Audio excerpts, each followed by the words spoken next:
thank you for joining us for Confessions and Convictions, Bible Bits. Always a pleasure to have you come along beside us. I hope you have your coffee ready.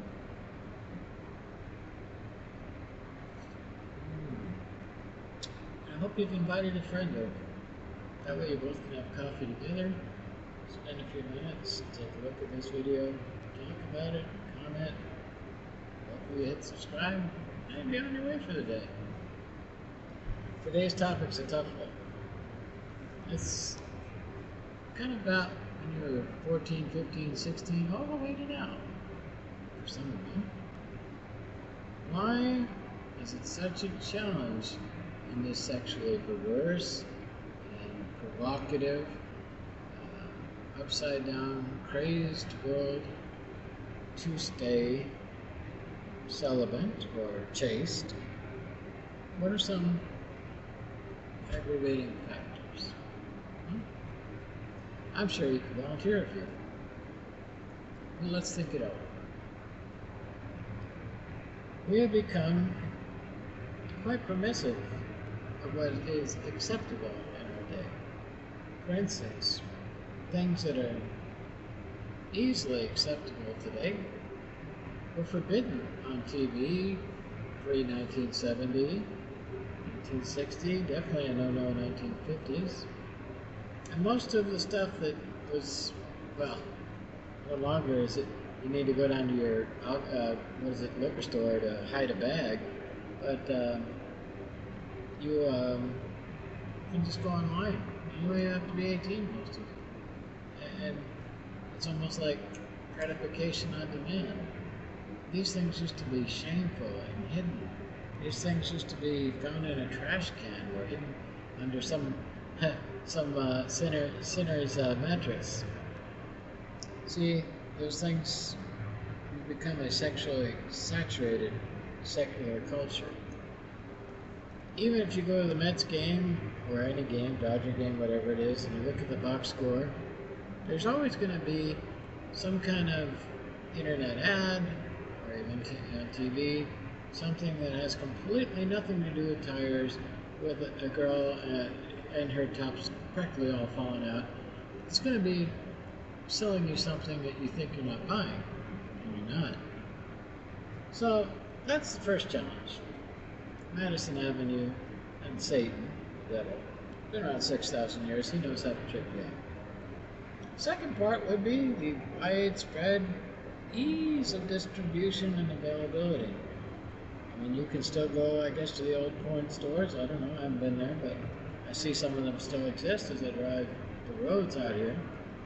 And you could probably buy whatever you're looking for in there, if that's what you're looking for, son.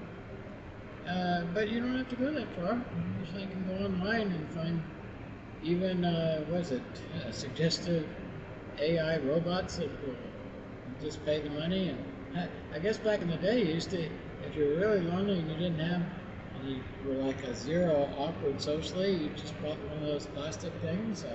Women did too, on the other hand, and took care of themselves privately, which is still shameful.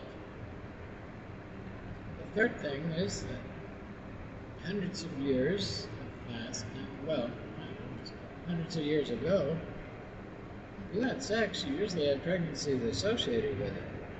So we've become a culture that's washed our hands with, 70 million? That's bigger than most countries. Abortions. Lost people who might have had the cure for cancer, might have had the cure for whatever ailment. Definitely would have the cure for our economy and our Social Security, as I often say, people think about.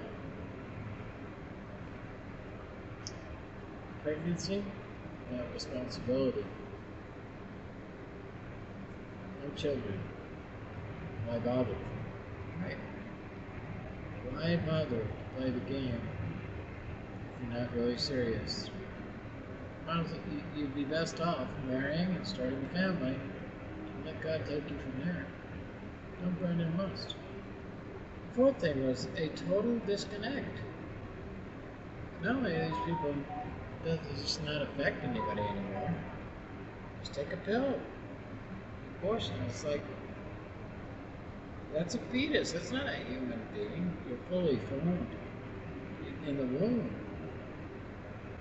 And yet God is now taking care of all these innocent infants who died before they even were born. But yet, we totally disregard them. Toss them out like yesterday's mail. Good thing is social media. Easiest or easy ways. It's looking. Anonymous meetings. Meet somebody from Korea, meet somebody from the Philippines. Whatever you fancy. The UK, Australia, Ukraine. I mean, it just pops on your screen without you asking for it. Anonymous meetings. And it usually says there now. They're not even ashamed. But God will know. Don't do it. And the sixth thing would be like, we're so bored in our prosperity. We live as if we think we're King Solomon. And so, you live like a king. Well, you fall apostate and you become apathetic. You don't care. You're callous. You're seared. You do as you wish. And the seventh thing, a lot of people don't talk about, is back in the day, let's say Jesus' time, the puberty gap wasn't as big as it is today. How am I going to abstain and hold myself pure? Well, back in that day, they almost pre-wed you at age 12 or 13, but yeah, definitely by 14, 15, no more than 18, you were married. Either your parents got you married, they set up an arrangement, you were married. Well, today, the puberty level has gone down, and as well as Disney, thanks to Disney making kids adults before their time, it's gone down to 8, 9, and 10 people getting pregnant. By the time you're 13 or 14, they know more than you ever did, even when you graduated junior high, high school, and college back then. I mean, they look at you as, you're superb, Mom and Dad, you don't know anything. And so now wait, because they've already had the cow. This is why buy the milk if you already had the cow, right? So now they wait until their late 20s or 30s, maybe some 40s, to marry, if they marry, and you stay single. And yet, are they pure? Will they stay pure? There's too many reasons keeping us from the reins of restraint. But I will tell you this, greater is He that's in you that's in the world. Because apart from God, we have nothing, nor do we have His blessing. And we think we can operate in a hidden secret vacuum. We are sadly mistaken. Every man will stand before God.